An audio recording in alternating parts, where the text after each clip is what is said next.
Мене ми е драго што денеска сум во Шутка, во организација на невладината организација Амбрела и Сдруженијето на граѓани млади правници, кои што ми овозможија средба со граѓани кои што немаат документи или кои што не се евидентирани во матичната книга на евиденција.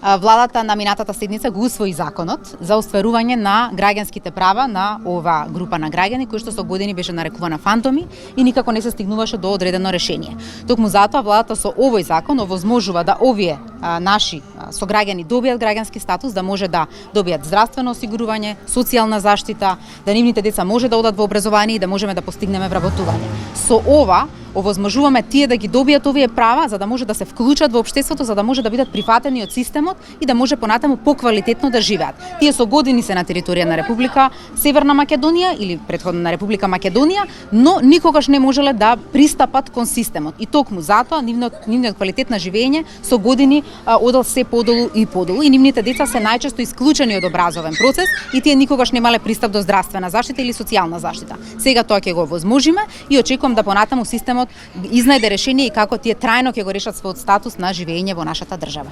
Она што е важно дека во минатите 5-6 години се калкулираше со одредени бројки од 4000 до 400 и така натаму. Институциите и граѓанските организации има различни бројки со години. Тоа што јас како министер и како влада го направивме дека отворивме повик кој што почна во април 2018 година и траеше до ноември 2018 година. Во тој период создадовме тимови од матичари, социјални работници и представници на граѓански сектор и теренски заедно ги попиша.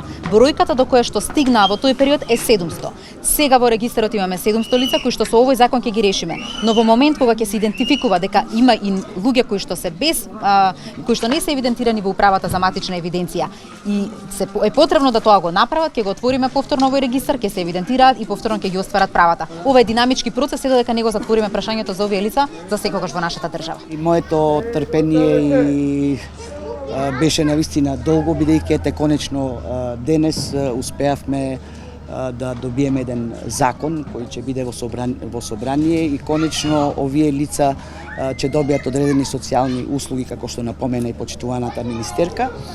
Се надевам ја дека процесот до трајно решение во наредниот период очекуваме да биде убрзан.